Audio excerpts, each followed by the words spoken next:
Hai adik-adik, ketemu lagi dengan Lause hari ini, hari Minggu ini. Nah adik-adik, kita mau ngapain ya minggu ini ya? Sebelum kita mulai sekolah minggu kita nyanyi satu lagu dulu supaya kita bisa pemanasan ya. Kita mau pemanasan di dalam kita mau memuji Tuhan. Kita mau gerakan badan kita dulu ya. Semuanya berdiri, jangan ada yang duduk ya. Semuanya berdiri, kita mau nyanyi lagu ini. Lagu ini adik sudah bisa semua ya. Lagunya judulnya Dikepak-kepakan Tangannya. Oke.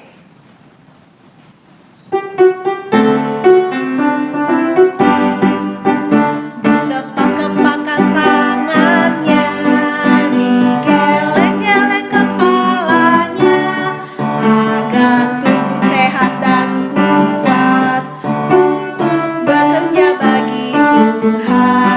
Digoyang-goyang kaki kiri, digoyang-goyang kaki kanan, agar tubuh sehat dan kuat untuk memuji nama Tuhan. Goyang kiri, goyang kanan, putar ke kiri, putar ke kanan. Goyang kiri, goyang kanan, putar ke kiri, putar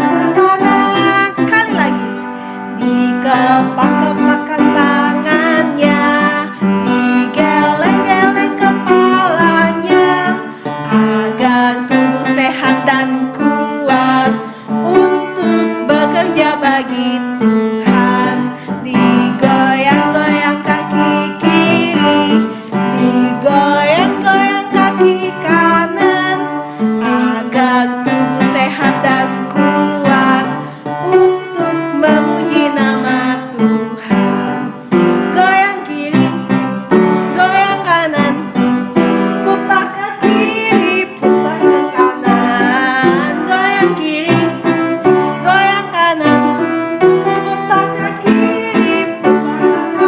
Goyang, goyang kiri, goyang kanan, putar ke kiri, putar ke kanan. Goyang kiri, goyang kanan, putar ke kiri, putar ke kanan. Oke, mari kita berdoa adik-adik. Lipat tangannya dan tutup matanya, kita berdoa ya. Tuhan Yesus, terima kasih pada pagi ini Engkau masih memberkati kami. Kami masih dapat bersekolah minggu online bersama-sama. Terima kasih Tuhan, berkatilah sekolah minggu kami dari awal hingga akhirnya. Dalam nama Tuhan Yesus kami berdoa. Amin. Nah adik-adik, di dalam nama Tuhan Yesus ada apa? Di dalam nama Yesus ada kuasa, ada juga keselamatan yang daripada Tuhan. Karena Tuhan menjaga kita ya. Kalau adik-adik ada yang takut, adik-adik harus berdoa kepada Tuhan, harus minta tolong dengan nama Tuhan. Seperti di dalam lagu ini ya. Dalam nama Yesus, dalam nama Yesus ada kemenangan. Dalam nama Yesus, dalam nama Yesus. Siapa dikalahkan? Iblis dikalahkan ya. Bersama Yesus kita pasti bisa melalui segala sesuatu yang menghalangi kita, yang membuat kita susah adik-adik ya. Asal kita mau minta tolong kepada Tuhan. Kita nyanyi lagu ini ya.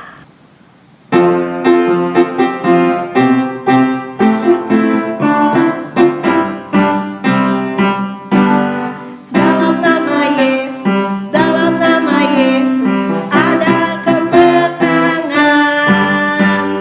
Dalam nama Yesus, dalam nama Yesus iblis dikalahkan. Dalam nama Tuhan Yesus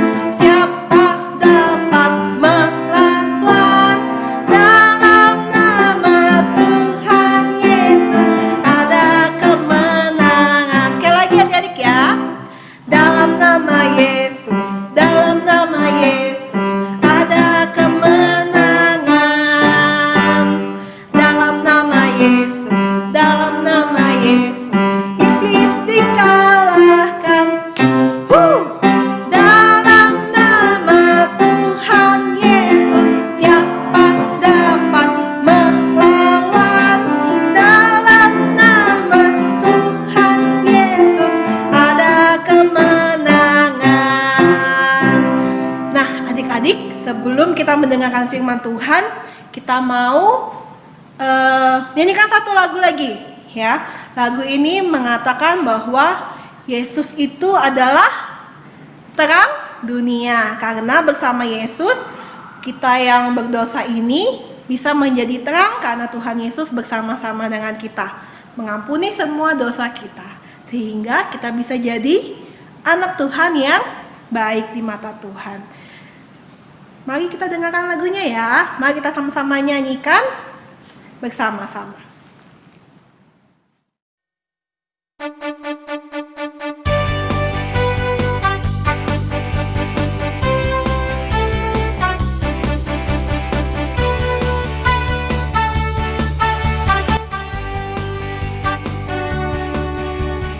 Yesus terang dunia, ya dari surga jadi manusia. Yesus telah tebus dosa, semua yang percaya kan selamatlah. Yesus telah kuterima di hatiku, dan kini gelapku jadi terang bercahaya. Jadikanku terangmu Tuhanku, yang sinarnya kan terus menyala, dan ku tetap menjadi saksimu dimanapun juga. Jadikanku terangmu Tuhanku, yang sinarnya kan terus menyala, ku ceritakan selalu kasihmu sampai ujung dunia. Yesus terang dunia, ya dari surga jadi manusia. Yesus telah tebus dosa, semua yang percaya kan selamatlah. Yesus telah kuterima di hatiku, dan kini gelapku jadi terang bercahaya. Jadikanku terangmu Tuhanku, yang sinarnya kan terus menyala, dan ku tetap menjadi saksimu dimanapun juga. Jadikanku terangmu Tuhanku, yang sinarnya kan terus menyala, ku ceritakan selalu kasihmu sampai ujung dunia. Yeay, Yesus terang dunia, dia dari surga jadi manusia. Yesus telah tebus dosa, semua yang percaya kan selamatlah. Yesus telah kuterima di hatiku, dan kini gelapku jadi terang bercahaya. Jadikanku terangmu Tuhanku, yang sinarnya kan terus menyala, dan ku tetap menjadi saksimu dimanapun juga.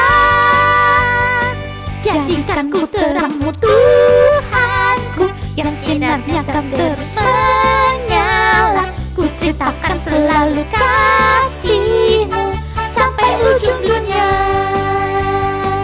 Sampai ujung dunia, sampai ujung dunia. Yeay.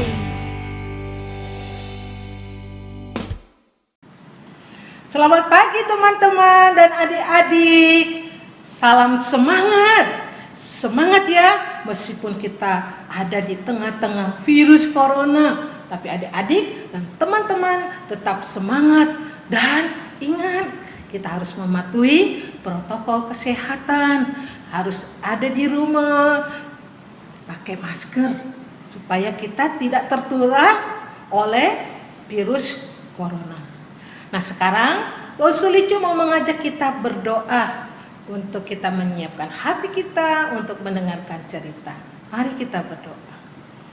Bapa di dalam surga, kami anak-anak-Mu mau mendengarkan firman Tuhan.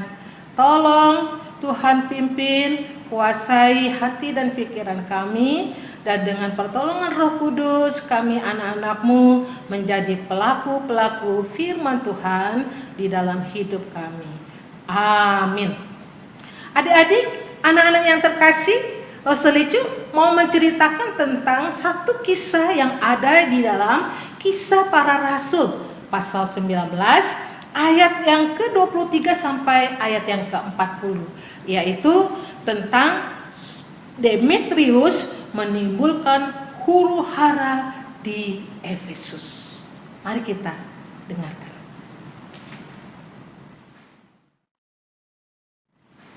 Aku ini Demetrius lagi sedang jengkel. Wah, celaka.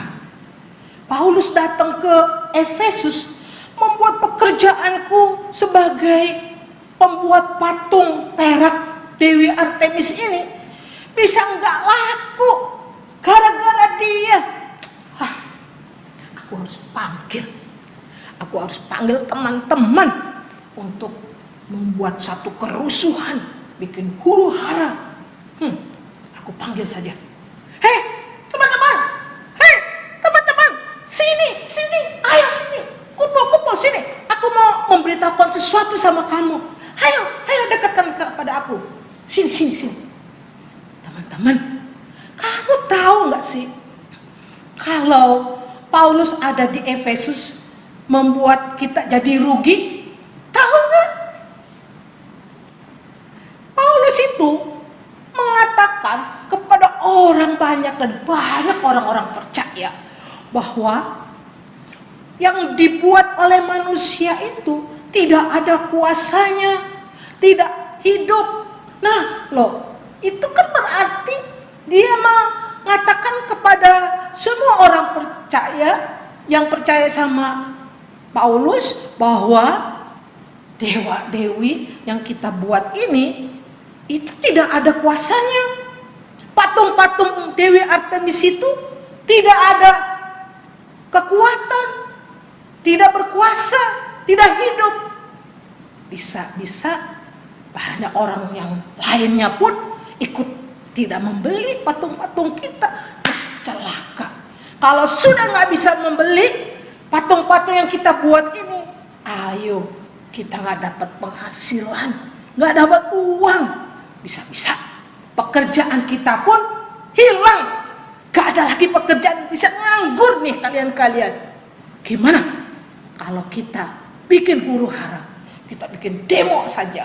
Karena bukan itu saja pekerjaan kita hilang, uang kita nggak dapat, itu bisa menghilangkan juga tentang kebesaran Dewi Artemis yang dibanggakan oleh kota Efesus.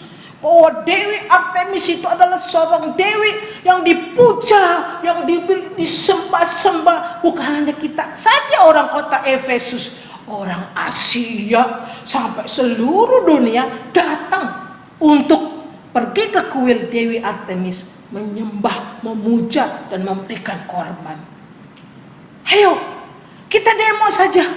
Kita bikin huru-hara di hadapan Paulus, di hadapan orang banyak, supaya biar Paulus dan teman-temannya keluar dari kota Efesus. Karena kita bisa terancam kalau dibiarkan begini saja. Pekerjaan kita, patung-patung yang kita buat ini bisa-bisa tidak terjual, bisa-bisa tidak terbeli oleh orang banyak. Ayo kita demo, katakan, besarlah Artemis, besarlah Dewi Artemis, Dewi orang Efesus punya Dewi Artemis yang besar. Ayo katakan itu. Ayo. Kemudian orang-orang banyak itu bersama Demetrius keluar ke jalanan dan membuat huru-hara di sepanjang jalan kota Efesus.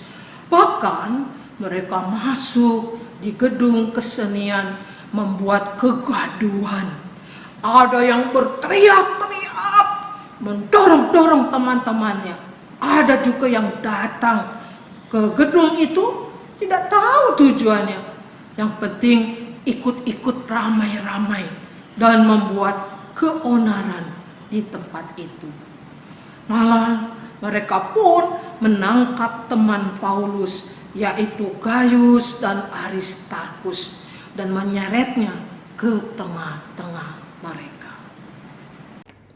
Wah, aku mendengar di luar ada kerusuhan, ada huru-hara.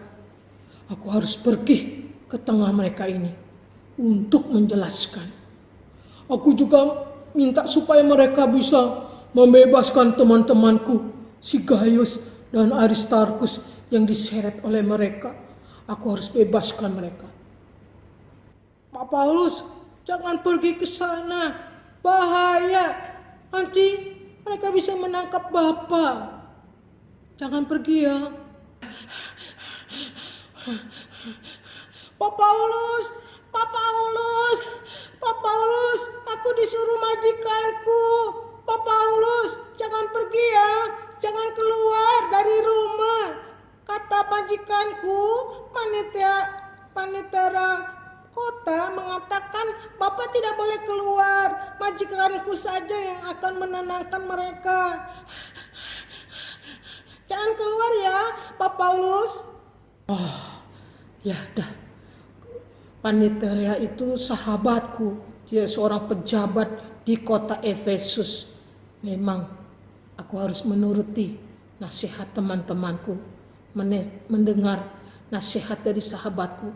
Baiklah, aku tidak keluar rumah, aku di dalam rumah saja, dan aku mau berdoa, memohon Tuhan menyelesaikan masalah-masalah ini, menenangkan, dan tidak lagi ada kerusuhan di kota Efesus. Oke lah, oke. Lalu seorang sahabat Paulus, panitera kota itu, memang sungguh-sungguh mendatangi orang-orang banyak di gedung kesenian yang sedang berteriak-teriak, yang sedang mengadakan huru-hara. Dia sengaja dibiarkan sampai mereka kelelahan di dalam teriakan-teriakan demo-demo mereka. Sampai waktu mereka lelah, barulah panitera kota itu berkata kepada orang-orang banyak itu, "Hei, orang-orang banyak, kalian ini untuk apa sih huru-hara, bikin demo, bikin keonaran di gedung kesenian, bikin keonaran di kota Efesus ini? Kan kalian tahu kota Efesus adalah kota yang memelihara Dewi Artemis yang besar itu. Jadi kalian gak usah terburu-buru, gak usah bertindak-tindak, gak usah bikin keonaran. Kan kalian tahu, bukankah Paulus dan teman-temannya seperti yang kalian seret itu, Gaius dan Aristarkus? Apakah dia merampok di kuil Dewi Artemis? Apakah dia menghina Dewi? Enggak kan? Nah, kalau mereka sungguh-sungguh menemui kesalahan dengan kalian menyaksikan itu, mereka merampok atau melakukan kejahatan, kan ada pengadilan.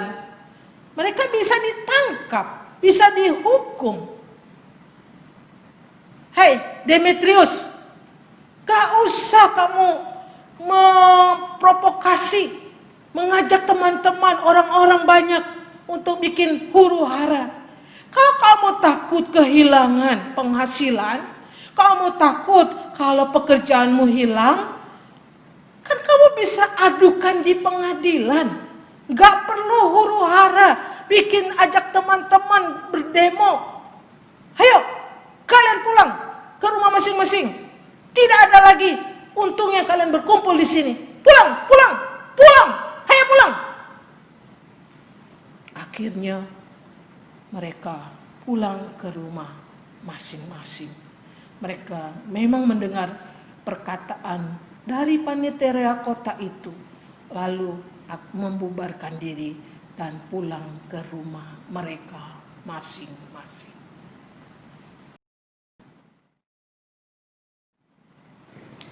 Nah adik-adik, teman-teman, kita sudah mendengar cerita tentang Demetrius huru hara di Efesus, ada hal yang perlu kita pelajari. Yang pertama, Paulus setia di dalam memberitakan Injil. Meskipun banyak orang yang menolak dia, yang tidak mau menerima pemberitaan Injil, tetapi Paulus tetap setia. Yang kedua, kita belajar dari sini bahwa orang yang melayani Tuhan, yang setia dalam memberitakan Injil, Tuhan tetap menyertai, menolong, dan melindungi. Paulus dilindungi oleh Tuhan.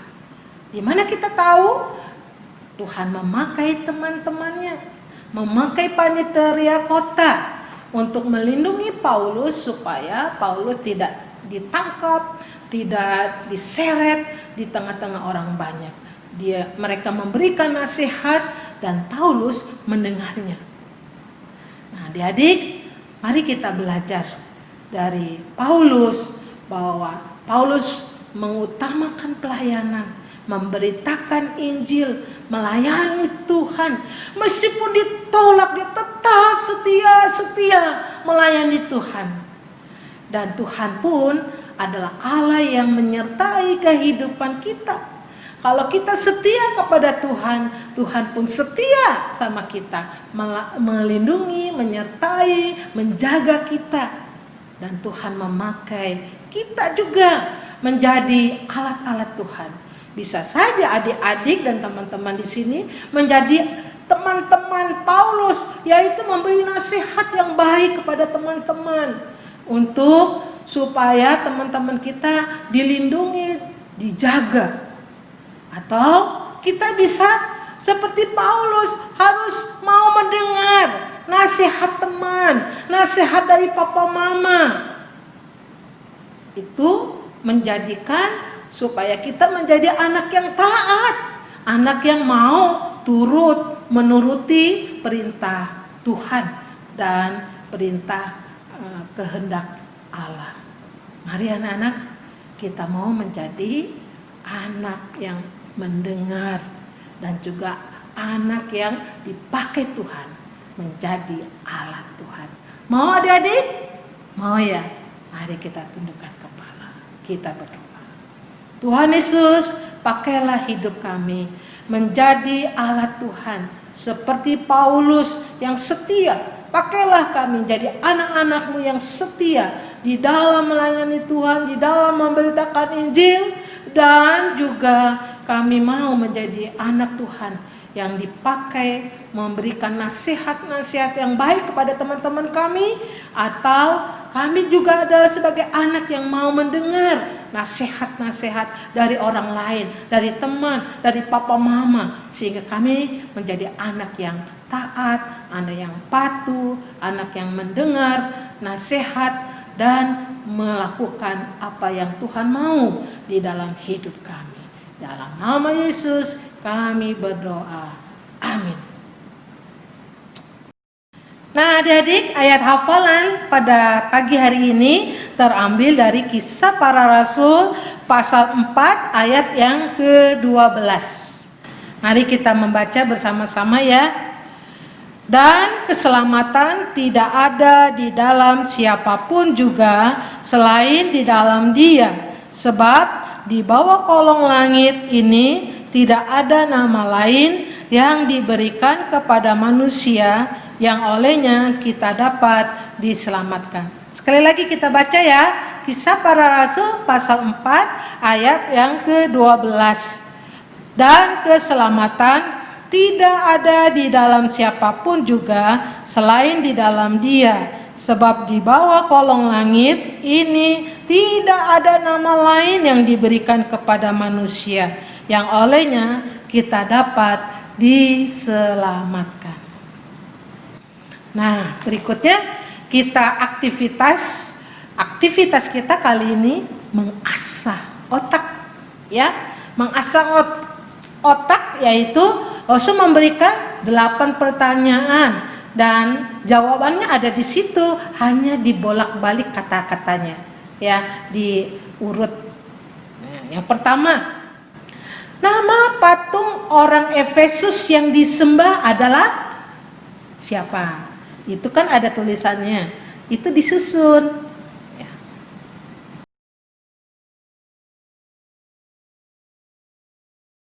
Yang kedua, Demetrius adalah orang tukang apa? Di situ ada tulisannya kerap, padahal dibalik tukang.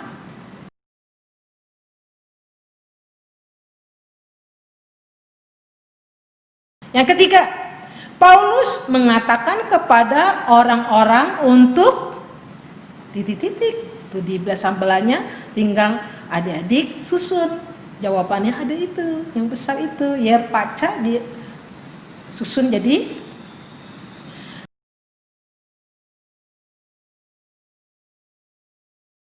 Yang keempat, setiap orang di Efesus mulai titik-titik. Mulai apa? Ketika para tukang perak menyulut titik-titik. Nah, ini gampang jawabannya.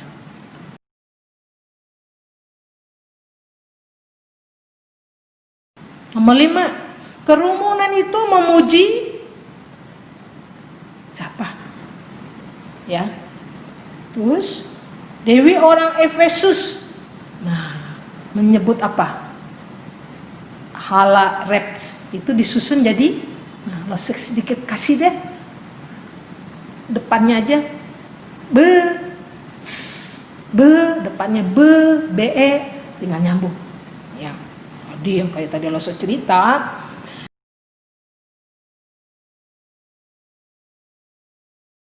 Yang keenam, kerumunan itu menangkap titik-titik Paulus. Menangkap siapa? Tuh, tinggal disusun aja.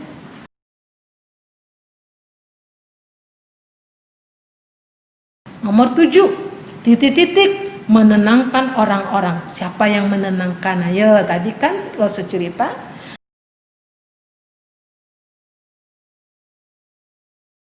Yang ke-8, Allah sedih bila orang-orang tidak percaya kepada, gampang ini ya, depannya I sebenarnya jawabannya. Nah, itu tinggal disusun.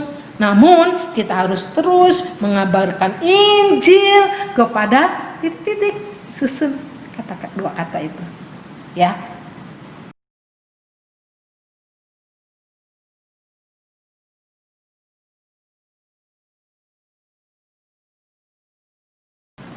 Nah, jawaban itu nanti diberikan kepada Lose Ince atau kepada Lose Devi, ya. Atau kalau Lose Licu. Lose tunggu ya jawabannya minggu depan dikembalikan. Terima kasih. Dadah, Tuhan berkati.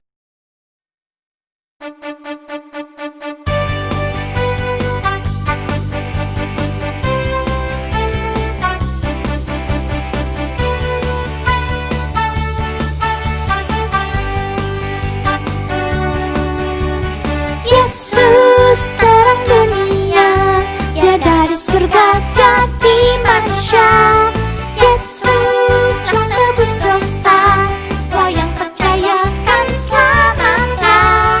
Yesus telah terima di hatiku, dan kini gelapku jadi terang bercahaya. Jadikanku terang Tuhanku, yang sinarnya kan terus menyala, dan ku tetap menjadi